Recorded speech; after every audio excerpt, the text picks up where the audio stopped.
अस्सलामुअलैकुम व्यूवर्स, कैसे हैं आप लोग। आई होप सब खैरियत से होंगे। आज डिस्ट्रिक्ट सिब्बी में साइंसी और आर्ट्स के मॉडल्स की एग्ज़िबिशन थी, जिसमें मुख्तलिफ़ स्कूल्स ने पार्टिसिपेट किया और साइंस के और आर्ट्स के मॉडल्स डिस्प्ले किए और उनको एक्सप्लेन किया। इसमें टीचर्स और बच्चों की बहुत ज़्यादा मेहनत थी।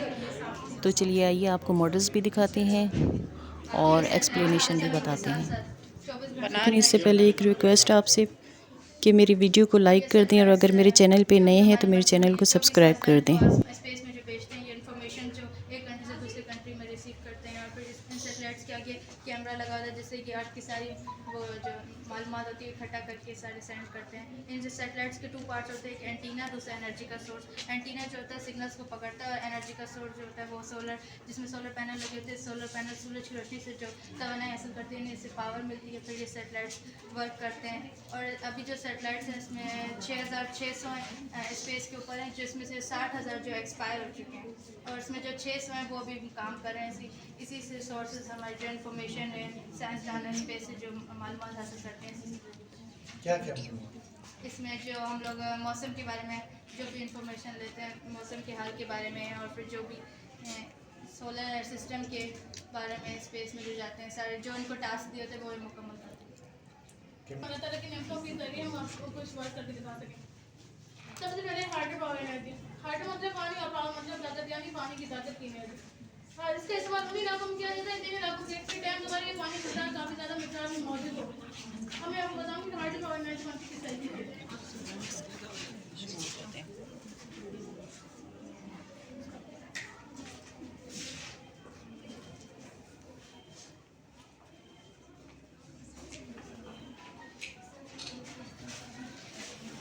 डैम ज़्यादा पानी जब किसी टरबाइन के ऊपर पड़ता है तो टरबाइन मूव करने लगता है। टरबाइन मूव के साथ एक जनरेटर अटैच किया होता है जो चार्ज को प्रोड्यूस कर रहा होता है। जनरेटर जिस चार्ज को प्रोड्यूस करता है ये चार्ज ग्रेड टू ग्रेड तारों के जरिए ट्रांसफर होते हुए हमारे घरों तक पहुंचती और इसे मुख्तलिफ घरेलू सामान मिला सकते हैं, जैसे यहाँ पे दिखाया हुआ लाइट्स के दौरान। और ये बिल्कुल क्लीन से होते हैं, इसमें कोई किस्म की पोल्यूशन वगैरह की इस्तेमाल नहीं हुआ। इसे एसी बोलते हैं, एसी से इसलिए बोलते हैं क्योंकि ये अल्टरनेटिव करंट है। अल्टरनेटिव करंट कहने का मकसद ये था क्योंकि ये बहुत सारी ज़राइस होकर हमारे पास आती है, डायरेक्ट नहीं आती है। पौधों को पानी दे सकते हैं। लाइट भी ऑन करके लाइट की चैनल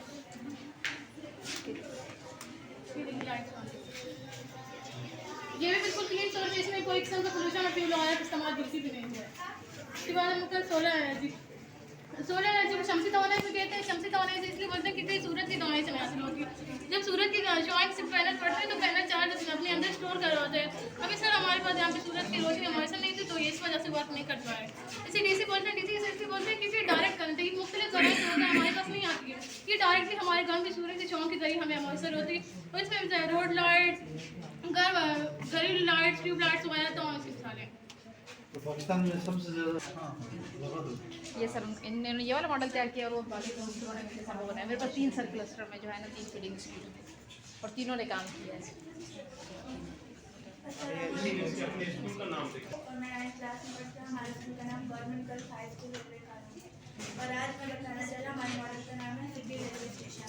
सिब्बी रेलवे स्टेशन एक अहम ज़राए आमद रफ्त का जरिए ये स्टेशन रोड़ी, चमन और रेलवे लाइन का जंक्शन का काम करता है। ये पहले रेलवे ट्रैक 1861 में कराची और कोटली के दरमियान कायम हुआ और आप सब देख सकते हैं ये प्लेटफॉर्म है। सारी यहाँ से ट्रेन आती हैं और जाती हैं और ये हमारे स्टॉल्स हैं, इसमें खाने पीने की अशिया होती हैं और ये यहाँ से बाहर और आने जाने का रास्ता है। और ये ऑफिस है, जैसे हम लोग इसको बुकिंग ऑफिस कहते हैं और कंप्लेन जंक्शन क्या है?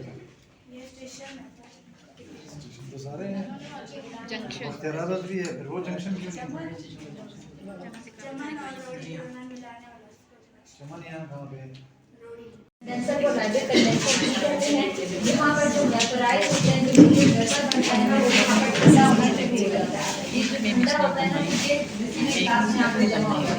रिसीविंग क्लास में जितना भी लिक्विड आने जमा होगा वो सारा डिस्टिल वाटर होता है। डिस्टिल वाटर को हम बहुत जगहों पर इस्तेमाल करते हैं क्योंकि ये बहुत सी जगहों पर इस्तेमाल करते हैं, क्योंकि ये तमाम इम्प्योरिटीज़ से पाक होता है। इसे लेबॉर्ट्रीज में रिएक्शन के लिए इस्तेमाल किया जाता है, क्योंकि इसमें किसी भी किस्म की इम्प्योरिटीज़ नहीं होती, इसीलिए हमारे रिएक्शन जो होते हैं वो बिल्कुल सही होते हैं। और इन्हें एसिड और बेस को डाइल्यूट करने के लिए इस्तेमाल किया जाता है। एक्वेरियम में भी डिस्टिल वाटर का इस्तेमाल होता है। हमारी जो फर्स्ट एड किट होती है उसमें भी डिस्टिल वाटर इस्तेमाल होता है, क्योंकि ये ज़ख़म को पाक और साफ रखता है। ज़ख़म को पाक और साफ रखता है और ज़ख़म में किसी भी किस्म के हार्मफुल बैक्टीरिया को दाखिल होने नहीं देता है। और ये हमारी स्किन को बहुत ज़्यादा फ़ायदा पहुंचाता है एज़ कम्पेयर टू नॉर्मल और टैप वाटर, क्योंकि डिस्टिल वाटर जो होता है वो हमारे फेस से, हमारी स्किन से जो है वो अच्छी तरह से डस्ट को, डर्टी पार्टिकल्स को हटा देता है और हमारे जो स्किन पर सुराख मौजूद होते हैं ना, उसको साबुन और झाग की मदद से बंद कर देता है। इसीलिए जो है हमारे, और जो हम अपने स्किन पर केमिकल्स इस्तेमाल करते हैं उसे कम कर देता है और हमें अच्छी तरह से सफाई देता है। गुड।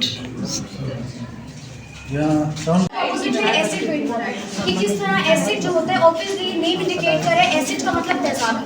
जब ये तेजाबी बारिश गिरती है इसके ऊपर जी सामने वहाँ से सर वो एक्सप्लेनेशन वो करेंगे। एसिड किस तरह हमारे बनता है, तो फिर उसमें हार्मफुल गैसेस एयर जो है वो डिस्चार्ज होती है। और जब वो डिस्चार्ज होती है, अगर हम स्पेसिफाई करें, स्पेसिफिकली बताएं कि कौन सी गैसेस डिस्चार्ज होती हैं, तो सबसे जो पहली गैस है वो है सल्फर डाइऑक्साइड या नाइट्रोजन डाइऑक्साइड। और जब वो हमारे इन्वायरमेंट से रिलीज होती है हमारे इन्वायरमेंट में, तो वो ऑक्सीजन और वाटर के साथ कंबाइन हो जाती है, उसको सल्फ्यूरिक एसिड और नाइट्रिक एसिड बन जाती है। और जब वो हमारे इन्वायरमेंट में मिलती है और जो बादल है उनके साथ कंबाइन होती है, और जब वो यहाँ से डिस्चार्ज होती है दोबारा, सबसे पहले वो एयर में डिस्चार्ज होती है जो हार्मफुल गैसेज होती है। दूसरा, जब कोई फैक्ट्री कोई प्रोडक्ट बनाती है तो वाटर डिस्चार्ज होता है उसका, और वो वाटर डिस्चार्ज में पाकिस्तान के लोग लेक्स में, ओशियंस में, पॉन्ड्स में सब में डिस्चार्ज कर देते हैं, और जो आपकी इक्विपमेंट है वो बहुत डैमेज होती है। अब जब ये सारे जो एयर पोल्यूटेंट्स हैं जो एयर पोल्यूशन कॉज करते हैं, वो जब सब मिलते हैं ऑक्सीजन के साथ और वाटर के साथ, तो फिर वो एसिड कंबाइन करते हैं in the form of rain droplets या स्नोफॉल के जरिए। वो जब नीचे ज़मीन पर आते हैं तो ना सिर्फ वो लिविंग ऑर्गेनिज्म बल्कि नॉन लिविंग ऑर्गेनिज्म को भी डैमेज करते हैं। अगर हम स्पेसिफिकली बात करें कि किस तरह हमें डैमेज करते हैं, अगर हम सॉइल की बात करें तो सॉइल की फर्टिलिटी लूज हो जाती है। मतलब वो एबिलिटी सॉइल की जिससे वो नए पौधे उगा सके अपनी सॉइल के अंदर, वो बिल्कुल खत्म हो जाती है। और जो पहले से उगे हुए पौधे, उनका ये कि उसमें जो फोटोसिंथेसिस का प्रोसेस है ब्लॉकेज हो जाती है उसके स्टोमेटा के अंदर, और वो जो पौधे हैं वो पॉइजनस हो जाते हैं, मतलब उसमें जहर आ जाते हैं, एक तरह हम ये बोल सकते हैं। अगर हम बात करें पौधों की, इंसानों की और जानवरों की, जब वो जानवर या हम इंसान वो पौधे खाते हैं तो ऑब्वियसली वो जहरीले हो जाते हैं, और जब हम खाते हैं तो हमारा डाइजेस्टिव सिस्टम, किडनी, सब जितने फंक्शंस हैं इंटरनली, वो शाइन करता है, वो येलो में टर्न हो गया। मतलब वो जितना भी उसके ऊपर एसिड रेन की वजह से पॉल्यूशन हो गई, उसका जो कलर है वो पेल येलो हो गया, इस तरह ना उसने उसको डैमेज किया। बहुत साफ साफ उसका डिफरेंस पता चल रहा है। और बात आती है इन सब की कि हम इसको किस तरह प्रिवेंट करें, क्योंकि ऐसे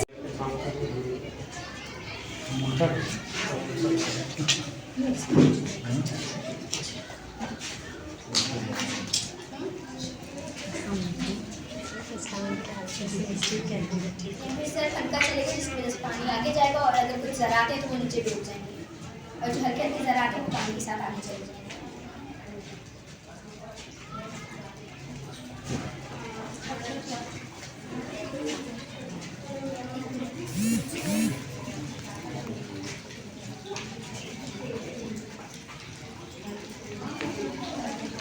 क्या डाल दिया अभी क्या डाल दिया? क्या रहा? पोटेशियम।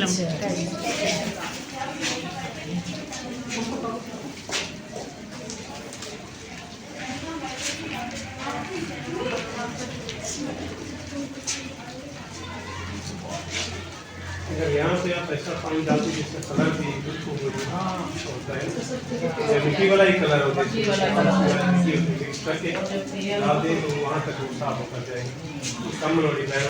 हम एक हेवी वेट होते हैं, और हेवी वेट को हम यहाँ से राइट करके ड्रॉप कर सकते हैं। तो फर्स्ट करना इसलिए जो है ना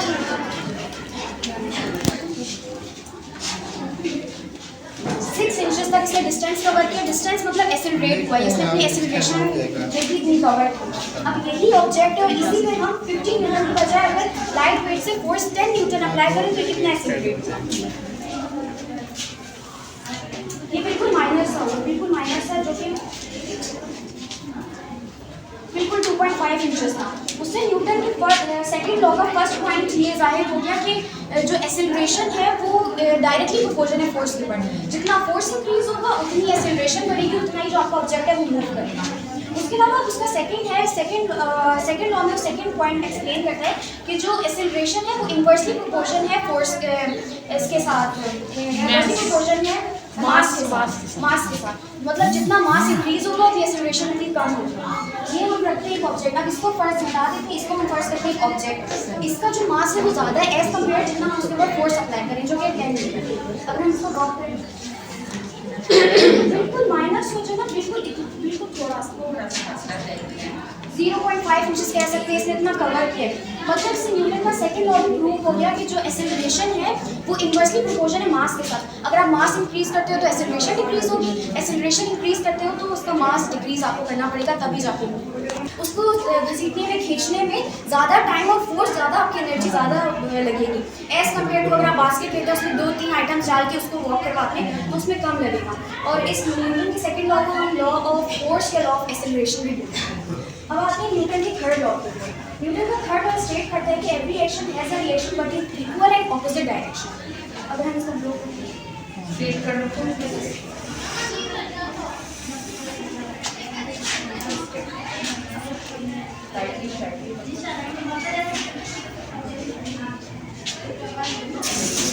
न्यूटन का थर्ड लॉ था। न्यूटन का थर्ड लॉ एक्सप्लेन करता है कि every action has a reaction but equal and opposite direction. और इससे पता चलता है कि जो ये हवा थी, बलून की हवा थी, वो इस डायरेक्शन में थी, लेकिन जो उसने अपनी डायरेक्शन चुनी, जिसमें एक्चुअल बलून अपनी पोजीशन चुनी है वो ऑपोजिट डायरेक्शन है। मतलब आप जो एक्शन करते हो वो हमेशा उसका जो रिएक्शन है वो ऑपोजिट होता है।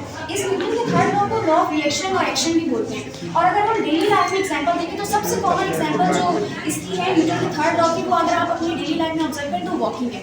जब आप आगे जाते हैं तो आप अपने पाँव से ज़मीन को पीछे की तरफ धकेलते हैं, और जब आप पीछे जाते हैं तो आगे की तरफ धकेलते हैं। और एक और डेली लाइफ एग्जांपल देखिए तो अगर आप चप्पू से कश्ती चलाएं, कचरा है जूम करते हैं कोई और कचरा तो वो छन के जो है पीछे ही रह जाता है और पानी नेक्स्ट स्टेप। हमारा नेक्स्ट स्टेप है कोएगुलेशन एंड फ्लक्शन। इसमें जो है हम लोग प्रोटोनेट्स इस्तेमाल करते हैं। प्रोटोनेट्स ऐसे केमिकल होते हैं जो कि फ्लक्स वो बना देते हैं। और फिर यहाँ पे दो प्रोसेस होते हैं, एक होता है कोएगुलेंट और एक दूसरा होता है फ्लोकुलेंट। इसमें जो है प्रोटोनेंट जो होता है उसमें फ्लक्स बनते हैं, उसे फ्लोकुलेशन कहते हैं। जो कोएगुलेंट होता है उसमें उसे कोएगुलेशन कहते हैं। और उसमें जो फ्लक्स और क्लम्प्स बनते हैं वो बहुत ही छोटे होते हैं, इसके पानी में तैर रहे होते हैं। फिर यहाँ पे जो सेडिमेंटेशन का जो है प्रोसेस किया जाता है, इसमें जो वो तैर रहे होते हैं पानी में तो उन्हें नीचे बिछाने के लिए फ्लोकोनाइट्स इस्तेमाल किए जाते हैं, जिसकी वजह से वो भारी हो जाते हैं और वो नीचे गिर जाते हैं। फिर पानी जो है नेक्स्ट स्टेप में चला जाता है। यहाँ पे जो फिल्ट्रेशन का अमल होता है। यहाँ पे पानी कुछ हद तक साफ हो गया होता है। यहाँ पे हमने पहले स्टोन्स लिए हैं, फिर बजरी, फिर रेत और फिर कोयला। यहाँ पे जो है बजरी में से अगर पानी में कुछ ऐसे ज़रात रह गए जो अभी तक नहीं निकले, वो बजरी के फासलों में यहाँ पे डूब जाएंगे और पानी नीचे चला जाएगा। नीचे यहाँ पे बजरी और बजरी में जो ये छोटे छोटे सुराख हैं, अगर अभी भी उसमें कुछ ज़रात है तो इसके जो है होल्स में डूब जाएंगे और वो पानी नीचे चला जाएगा। नीचे रेत है, रेत में से पानी बहुत ईजीली गुजर जाता है। अगर ऐसे ज़रात जो अभी तक ना रेत ना बजरी में निकले ना स्टोन्स में निकले तो वो रेत में रुक जाते हैं और पानी पर क्लियर होकर नीचे आ जाते हैं। कोयला इसलिए सर हमने इस्तेमाल किया, अगर पानी में कोई रंग है, कोई खुशबू है तो कोयला उसे रिमूव कर देगा और पानी हमारे पास आगे आ जाएगा। यहाँ पे जो है हम क्लोरीनेशन का अमल करते हैं। इसमें बहुत ही कम मिकदार में क्लोरीन डाला जाता है ताकि पानी में जो जरासीम है उनका खात्मा हो सके। और क्लोरीन बहुत ही कम मिकदार में डाला जाता है क्योंकि क्लोरीन ऐसा केमिकल है जो बहुत ही जहरीला होता है और ये हमारे लिए नुकसानदायक है। और इससे फिर हम आगे जो है खेत वगैरह में और घरेलू काम के लिए इस्तेमाल कर सकते हैं। सर हमें इसको ना पीने के लिए इस्तेमाल नहीं कर सकते। अगर पीने के लिए इस्तेमाल करना है तो हमें इसे और मराहिल से गुजारना है। अपोजिट प्रोजेक्ट है तो दूसरा अपोजिट में करते हैं। फॉर एग्जाम्पल अगर हम इस तरह से देखें कि जब हम हमारे मसल्स जब काम कर रहे होते हैं तो हमारे बाइसेप्स मसल जो हमारे वो रिलैक्स होते हैं और ट्राइसेप्स मसल जो हमारे वो कॉन्ट्रैक्ट हो रहे थे। जब हमारे ट्राइसेप्स मसल्स कॉन्ट्रैक्ट होते हैं तो वो रिलैक्स हुआ करते हैं। यानी किसी भी चीज़ का जब एक चीज़ अपोजिट हो जाती है, हर चीज़ की अपोजिट होना हमारे मसल से अगर हम यहाँ पर बात करेंगे, अगर एक इको सिस्टम है, इकोलॉजी में हमारे पास जो हमारे लिविंग ऑर्गन होते हैं और नॉन लिविंग ऑर्गन होते हैं, उसको ऑर्गेनिजम्स जो दोनों होते हैं वो दोनों मिलकर ये एक इकोसिस्टम बनाते हैं, इकोलॉजी सिस्टम बनाते हैं। यानी कि अगर हम यहाँ पे देखें तो जैसे ये हमारे पास जानवर, ये हमारे पास पौधे, ये सारी क्या है, ये हमारे पास एक लिविंग ऑर्गन्स है। और वहाँ पे अगर हम बात करें तो हमारे नॉन लिविंग ऑर्गन्स में हमारे पास जैसे पहाड़, ये पानी, अगर वो घर है, घर में अगर इंसान रहे तो वो लिविंग ऑर्गन्स है, लेकिन वो घर लिविंग ऑर्गन्स नहीं, वो नॉन लिविंग ऑर्गन्स है। यानी कि लिविंग ऑर्गन्स वो जो सांस ले सकते, चल फिर सकते हैं, नॉन लिविंग वो जो सांस भी नहीं ले सकते और चल फिर भी नहीं सकते। और ये जो हमारा एक सिस्टम बना हुआ है, ये हमारा एक वाटर साइकिल है। अगर हम यहाँ पे इसकी बात करें तो वाटर साइकिल में ये हमारे पास एक छोटा सा इसका हिंट है कि ना, ये जो वाटर साइकिल है ये जब अमल करेगा तो ये पौधों की ग्रोथ के लिए होगा। पौधों की ग्रोथ के लिए हमारे पास 3 चीज़ों की भी ज़रूरत पड़ती है। एक हमें सूरज की छांव की जब वो पौधों में पड़ेगी, और दूसरा हमारे पास पानी होना चाहिए, और तीसरा हमारे पास जो है हमारे पास जो फिजा हमारी कार्बन डाइऑक्साइड होती है उससे ये अमल करते हैं। इसी तरह जब बारिश होती है तो ये पौधे अपनी तरफ खुराक तैयार करते हैं। और इसी तरह अंग्रेजों ने अपनी दौरे हुकूमत में तामीर की थी और सन 1903 में इसकी तामीर हुई थी। इस पर उस दौर में खर्चा आया था 38,800 रुपये, और यहाँ सालाना बुनियादों पर शाही जगह मुनक़िद होते थे। और बलूचिस्तान से सरदार नवाब कबाली उनको यहाँ खसूसी तौर पर दावत दी जाती थी। वो यहाँ इस जगह में ज़रूर शिरकत करते थे और यहाँ उनसे खसूसी तौर पर मुशावरत भी की जाती थी। और बलूचिस्तान भर के सरदार नवाब कबाली यहाँ पे ज़रूर शिरकत करते थे। ये हर बाइट से जितना खूबसूरत है, अंदर से भी इतना ही खूबसूरत है और ये किसी अजूबे से कम नहीं है। इसके अंदर मुख्तलिफ अशिया के हाल भी रखे गए हैं और इसके आसपास बैठने की जगह भी बनाई गई है, जैसा कि आप लोग देख सकते हैं। और इस हाल में हवा और रोशनी का खास ख्याल रखा गया। इस इंतजाम को ये आज़ाद हासिल है कि क़ायद-ए-आज़म पाकिस्तान बनने के बाद भी क़ायद-ए-आज़म मोहम्मद अली जिन्ना ने इसे 14 फरवरी 1948 को 11 दिन से इख्तिताम किया था। और इस हाल में बलोच कबाइल ये भी मुनक़िद होते हैं। इस हाल को महरगढ़ से मिलने वाले आसार कदीमा से मिलने वाले नमूने के साथ एक म्यूज़ियम में तब्दील कर दिया गया। इधर अपना तमाम स्कूल के स्टूडेंट आ सकते हैं और इसको एंजॉय कर सकते हैं। इधर सिब्बी मेले के प्रोग्राम्स वगैरह 23 मार्च के, 25 दिसंबर के, 14 अगस्त वगैरह के यहाँ पर प्रोग्राम किए जाते हैं। तमाम तलबा आते हैं, यहाँ पर एंजॉय करते हैं। बच्चों के झूले भी वगैरह बनाए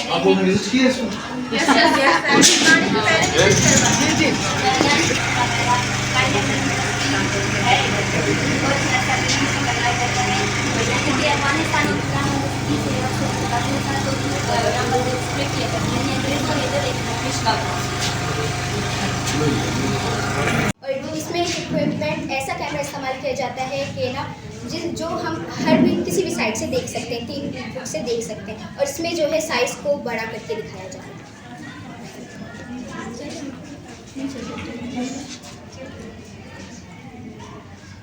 ये सब चल रहा है, वो अंधेरा आ रहे नज़र आ रहे हैं।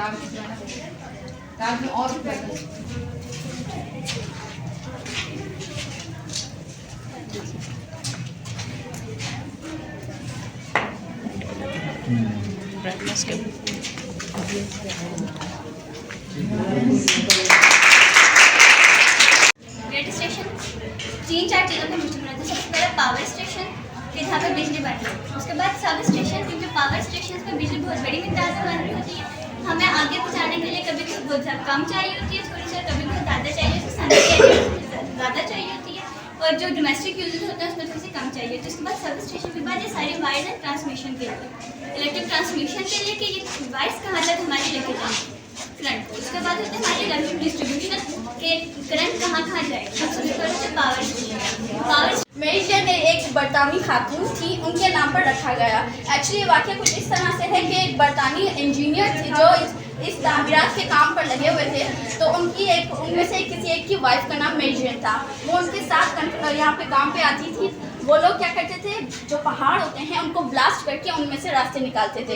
एक दिन एक ब्लास्ट के नतीजे में एक पत्थर आकर मेरिशियन को लगा, जिसकी वजह से उसकी डेथ हो गई थी। तो उसे इसी जगह पर दफनाया गया था, इसीलिए इसे मेरिशियन टनल भी कहा जाता है और मंडी कॉर्नर टनल भी कहा जा सकता है। इससे कंधार तक का रास्ता आसानी सफ़र कर सकते हैं। इस रेलवे लाइन पे सबसे पहले इस दरे पे रेलवे लाइन जो तामीर करने का तजवीज़ थी, सबसे पहले सर विलियम पैट्रिक इंडोरा ने दी, तकरीबन 1857 में दी थी।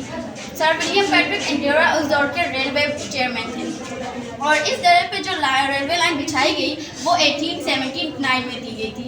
1880 में इसे वसी किया गया था क्योंकि दर्रा बोलान जो है वो ऊंचे नीचे पहाड़ी रास्तों का सिलसिला है, इसीलिए इसे हल्की ट्रैफिक के लिए मुनासिब समझा गया। मगर शदीद बारिशों और बर्फानी तोदे गिरने के बायस ये पुरानी जो रेलवे लाइन थी वो टूट का शिकार हो गई थी और नई जो रेलवे लाइन बनी तो ये बलूचिस्तान में सबसे पहले जो बोलान के इस इलाके से रेलवे ट्रेन को गुजारा गया। और इसके बाद जो है ये तकरीबन 9 मकामात पर एक रेलवे लाइन है जो दर्रा बोलान को अबूर करती है। दर्रा बोलान की जो सबसे बड़ी है, दर्रा बोलान के इतराफ में 25 सुरंगों में से सबसे बड़ी जो सुरंग है तभी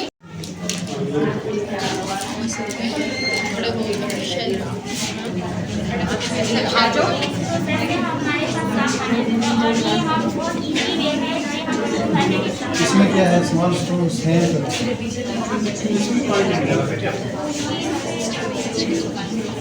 लीकेज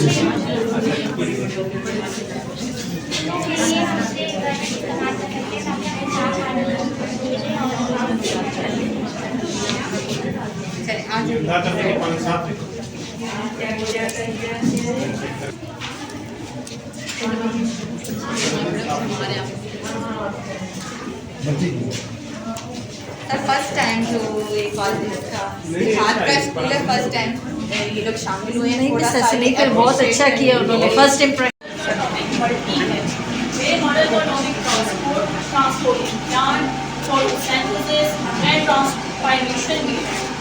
इसके साथ सबसे पहले मैं बताऊँगी ट्रांसपोर्ट।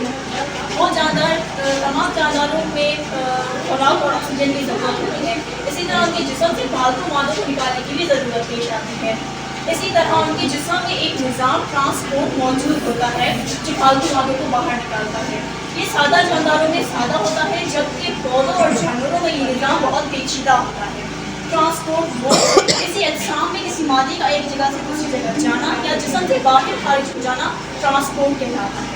ट्रांसपोर्ट इन प्लांट, सबसे पहले जो हमारे पास जड़ें हैं वो हमारी ज़मीन से पानी और नमकियात को जज्ब कर रही हैं, उसके बाद जाइलम के ज़रिए वो पूरे जिस्म में जा रही है, पौधे की पूरे उसमें बेचती हैं। उसके बाद जो पौधों पत्तों में खुराक क्या होती है वो फ्लोइंग के ज़रिए पूरी जगह जाती है। उसके बाद होता है और ये है हार्डबोर्ड, ये है हमारी आउटर पार्ट और ये जाइलम और फ्लोइंग के दरमियान जो खिला होती है, जो फासला होता है कैम्बियम, ये वो है। ये हमारे पास फोटोसिंथेसिस है। सबसे पहले फोटोसिंथेसिस एक बुनियादी और कीमियाई अमल है, ये एक बायोकेमिकल अमल भी है। इसमें सबसे पहले सूरज की रोशनी होती है, इसमें कार्बन डाइऑक्साइड और हवा मौजूद होती है, इसमें ऑक्सीजन ज़्यादा होती है, इसमें ग्लूकोज बनता है और इसमें पानी और नमकियात की ज़रूरत पड़ती है। Thank you.